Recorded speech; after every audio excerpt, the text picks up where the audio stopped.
starting in a couple minutes. And then I'm going to have a bite to eat.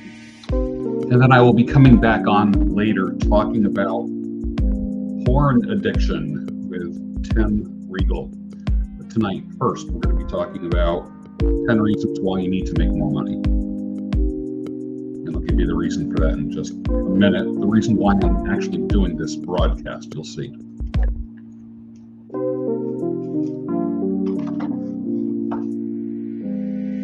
Music. We'll turn that down.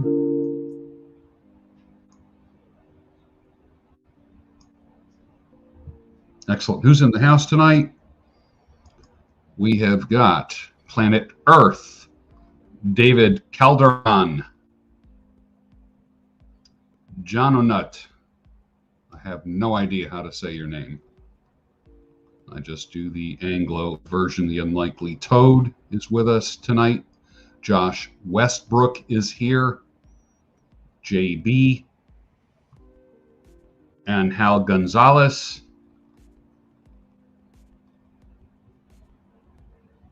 This is going to be saved. This is not going to be deleted when we're done.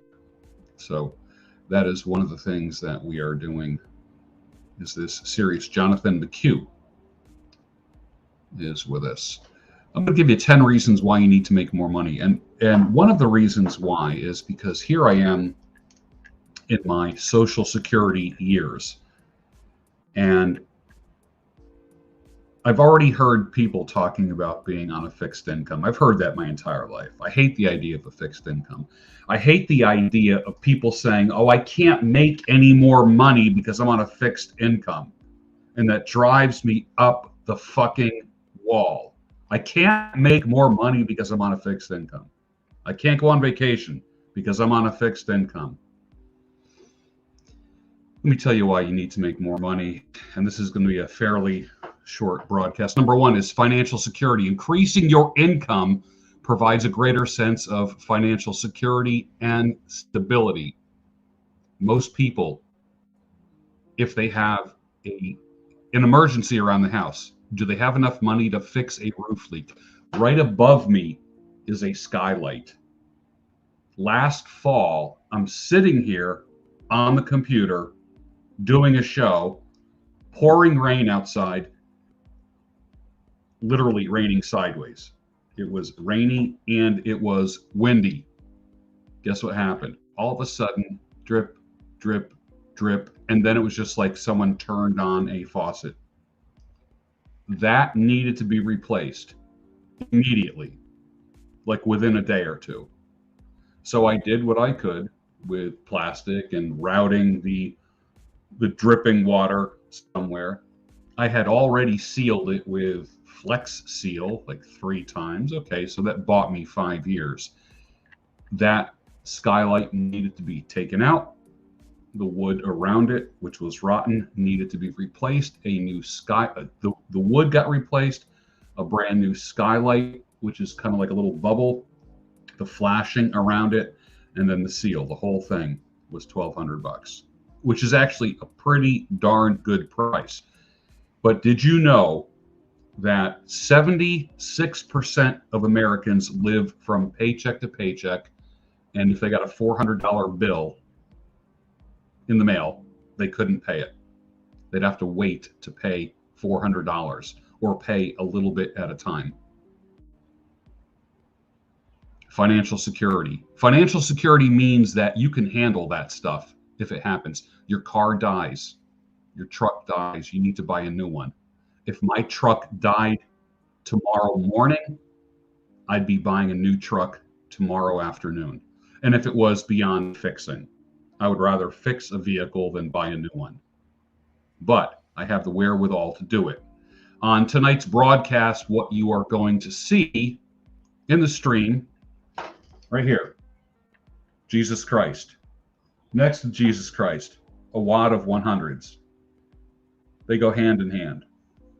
They go hand in hand. Christ wants us to be responsible with the money that we make. Why do I have this money right here? In case there's a need. So that I keep that somewhere in the house. But those two things are guiding principles: financial security and trust in Christ. If this was not here, do you think do you think Jesus is magically going to fix the roof leak or buy me a new truck? No, ain't gonna happen. That's why these things go hand in hand. And I do that for the glory of God. Financial security and stability, it allows you to build an emergency savings, cover unexpected expenses, and have a safety net for the future. Do you have 3, 6, 9, 12 months worth of income in case shit goes down? If the grid goes down, if you lose your household income, can you make it? Can you make it? Well, George, it's not being very Christian talking about money like that, getting more money. I didn't say love money. I did not say to love money. I don't love money. I am not in love with money. It's wise of me to make it as long as I can make it. I'm in my 60s, but I'm not on a fixed income. My income goes up every single year. Number 2, achieving financial goals. Making more money can help you reach your financial goals faster, whether it be buying a home, a second home, starting a business, saving for retirement, which I don't believe in, fuck retirement, or pursuing other aspirations that require financial resources. People that retire die faster. And is it about making money? No, it's about being accountable. It's about people. It's about organizations. It's about systems that are relying on you to be there. That stuff doesn't get done if you're not there. It gives you a sense of purpose. As soon as people retire, they lose their sense of purpose. And I'm not talking about volunteering at the library. Everybody has to earn something. I don't care what it is. My dad, 86 years old, has all the money he could ever want. He still cuts hair. He makes anywhere from 20 to 50 bucks a haircut. People say, "How much do I owe you?" He says, "Whatever you want to pay."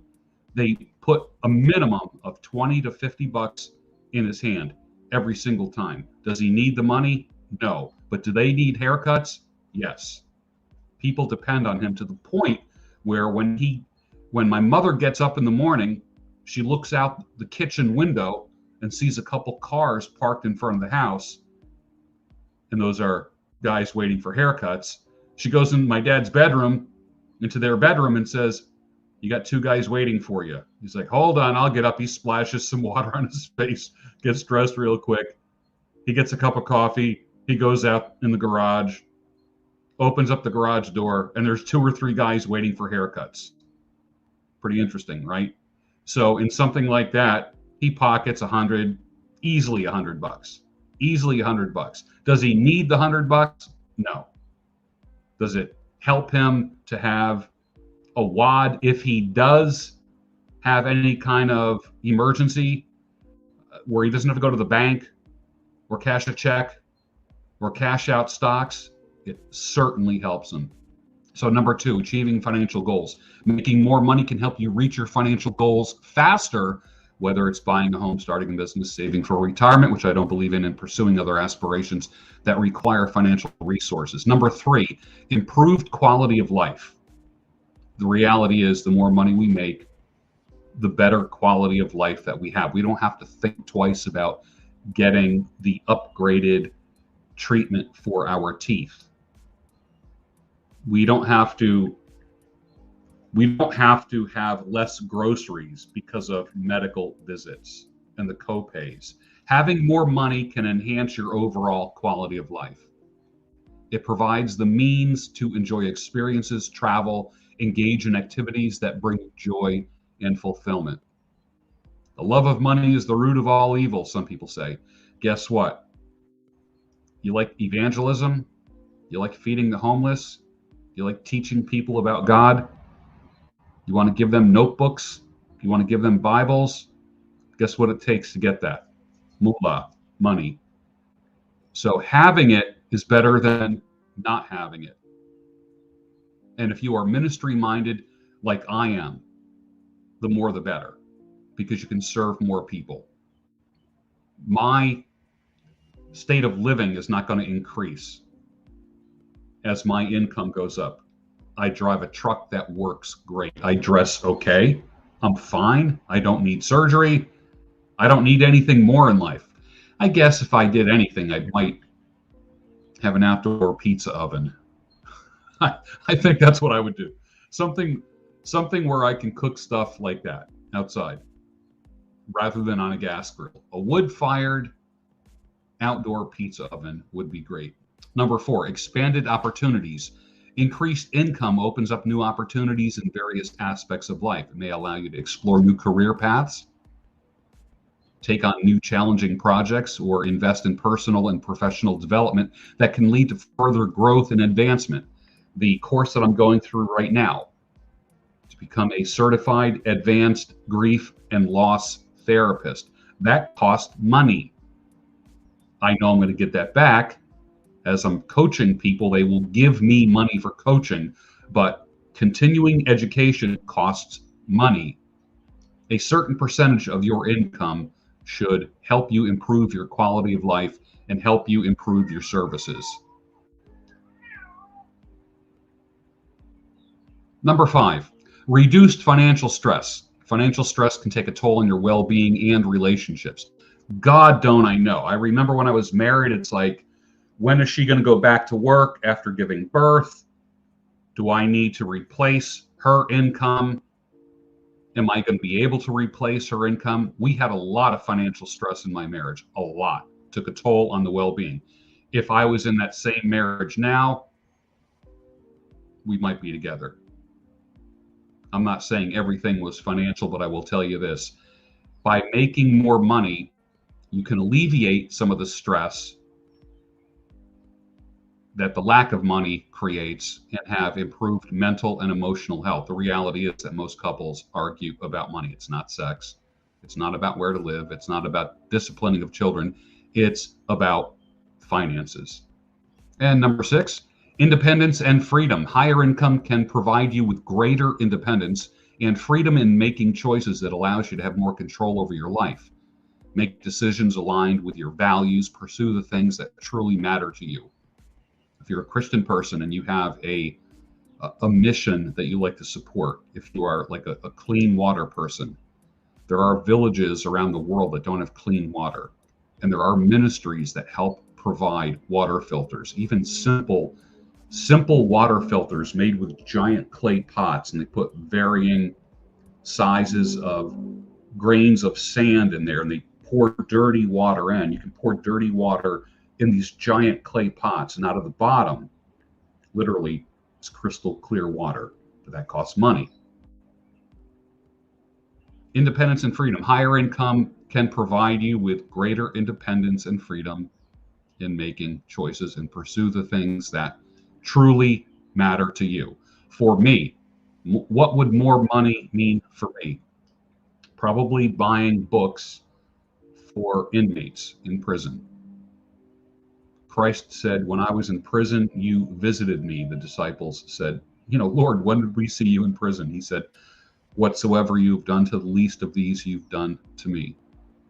So I would be buying books for inmates, guilty people behind bars versus guilty people outside the bars, which I am one. That matters to me. Maybe having a ranch, the Daybreak Ranch that I've been talking about for 5 years, and having service animals that people can come and take care of, spend a weekend learning how to care for something outside of themselves, and then taking trips to nursing homes, taking trips to visit the forgotten in society. That's a big deal. Maybe having a whole pack of golden retrievers that we take into prison, that we take to a nursing home, that we take to institutions where there's mentally challenged children. Number 7, enhanced quality of education. With more financial resources, you can invest in your education or that of your children. Hell yes, a lot of people put down the whole legacy thing. I am all about legacy, and I want to create more and more of it as my life goes on. With more financial resources, you can invest that in education and that of your children. When I'm done taking courses, I want to be able to fund education for other people, probably end up being my grandchildren. This opens up doors to better opportunities, educational opportunities, career prospects, and increased earning potential in the long run. Teaching people how to make money and keep money. What do they say? It's not how much you make, it's how much you keep. I never learned how to keep money. I never learned how to make money. I go to college, work a job for 40 years, work 40 to 60 hours a week, retire, and then die. Take one vacation a year. That is not for me. Number 8, improved standard of living. Making more money often results in an improved standard of living. For many, it does. If you are living in a substandard fashion, even buying a new bed, people sleeping on crappy beds. There's several things you never compromise on. One is your bed. Having the best possible mattress that you can afford is an investment in quality sleep. You sleep 1/3 of your life. Do not mess with your sleep. Another thing you never cheap out on is shoes. Never cheap out on shoes and supportive shoes that have good insoles, good tread. Improved standard of living. Making more money often results in an improved standard of living. It allows you to upgrade your living conditions, access better health care. I can go to any doctor that I want for anything that I want. Nothing. People say, well, what about insurance? My insurance still has limitations. I can afford anything I want because I have saved and because of my cash flow. I'm all about positive cash flow. Everybody who's ever been in my life, you hear me talk about positive cash flow. I get happy. I look at my day and I think I had positive cash flow today. My plan for tomorrow is to have positive cash flow. What that means is you have more money coming in than going out. Enjoying the finer things of life. I happen to like beef. And beef costs a little bit more than chicken or hot dogs or Beyond Meat or whatever the heck that stuff is. I can provide for my loved ones more comfortably. What if any of my children, what if their car dies and they need a car? Are they going to go into, no, like I will train them to make money and keep their money, but what if they are in some kind of difficulty financially and that car means they can't get to their job? Am I going to make them walk? Am I going to make them hitchhike like I did? No. I'm going to make an arrangement, and I want my children to be cared for in that way. Do I want to make them comfortable and spoiled? No. But sometimes the whole concept of the finer things in life is a relative topic. There was a day in my life when having a $500 car with a full tank of gas and $40 in my pocket, man, and I was on top of the world. Then there were times where I would cross my fingers as I'm turning the key of the car saying, please start, dear God, make this car start. I drove a lot of $500 cars when I was a young man, and I learned how to work on them too. Number 9, philanthropy and giving back. Having a higher income enables you to give back to society and support causes that you care about. I would love to teach people how to read. I always say all the time, read to people that you love. And I read to you many, many times. I read to my children.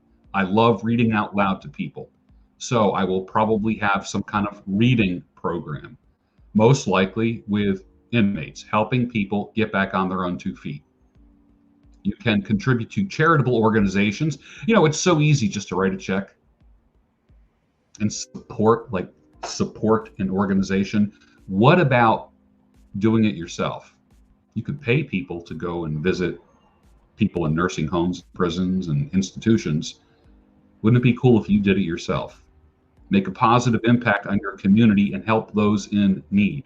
It's the starfish thing. Someone accused the guy, why are you throwing the starfish back in the water as he's walking on the beach? You're not going to make any difference on anything. And as the guy was throwing a starfish back in the water, his reply was, I just made a difference for that one right there. If you can make a difference for one person with your philanthropy, you're doing the right thing. And number 10, having peace of mind and future planning. Building wealth and increasing your income provides peace of mind by giving you the resources to plan the future. It allows you to save for retirement, which I hate. We'll talk about that again. Create a financial legacy for your family and have a sense of security as you age. I never imagined in a million years, that I would have gray hair, be old, people calling me old man, grandpa. I was off on another planet, and one day I looked in the mirror and my hair was gray and my beard was white and I had wrinkles and I wasn't as strong and as fast as I was. And injuries last longer. And when I get sick, I'm in bed a little bit longer than when I was younger. So having money to take care of myself gives me a sense of security as I age. Remember that while making more money can bring many benefits, it's also important to maintain a healthy work-life balance, which I think is bullshit. I've been telling people that for years, the work-life balance. To me, being awake is working, creating. Ephesians 5 says, be imitators of God. Think about that. Ephesians 5:1. Be imitators of God. What does Genesis 1:1 say? In the beginning, God created. So for me, to be an imitator of God, I need to be creating at all times. For me, being awake, conscious, my eyes are open, and I'm up and breathing, that means I am creating. So I need to prioritize my well-being. That's why I had Father Michael Butler on here last night. He's an old head like me, and look at the shape he's in. He's entering a bodybuilding contest. It's amazing for his health, not even for vanity. So we prioritize our well-being and relationships along the way. And one of the ways, not the only way, but one of the ways to do it is to have money, to have wealth. So think about that. You don't make money to live in a bigger house. You don't make money to wear better clothes. You create security for yourself. You make money in order to serve others better. Put the oxygen mask on yourself first. Get yourself into shape so you can help other people. People say, I don't want to make money. You mean you don't want to help people? You only want to help yourself? Can you imagine having a marriage where two people are always helping somebody? My friend Dick Vermeil, arguably one of the best NFL coaches of all time, has had his players, NFL players, who've gotten in trouble and were in jail. When they got out of jail after serving sentences, many of them he would pick up at the jail and they would sleep on his couch and in his spare bedroom. He calls them his boys. He helps them get back on their feet. The more you have, the more you are able to serve others, relieve pain, help create clean water for people who don't get it, where it's impossible for them. What other things? Would you like 6 service animals, a property with a little barn or a coop where you have some animals, and you use those animals specifically for ministering to other people? Guess what? That takes money. I want to start a Daybreak Ranch for men who just went through a divorce and need a weekend, need 3 days away. I want to have a series of cabins, big fire pit, like a bonfire in the middle, and a main house where I live in with my wife, whoever that will be, and minister to men every single weekend as a chaplain to people who are in pain, whose lives where the bottom dropped out. What's that going to take? Money. It's going to take money. So are you getting money just for money's sake? No, not at all. Not at all. You know, if shit ever hit the fan and the grid goes down, money ain't going to get you a thing. You know what the money is? If the grid goes down and SHTF happens, beans, bullets, and band-aids, that'll be the currency. So it's always good. Scripture talks about the ant that stores up things in the summer so that when winter comes, it's not starving. I hope you learned something tonight. I'll be back in about an hour. We're going to be talking about porn addiction with Timothy Regal. I'll be back right here, very same Bat channel, talking about porn addiction and what you can do about it. So I'll go eat your dinner and be back with me in an hour. Thanks for showing up tonight. You're important to me, and I hope you got something out of this.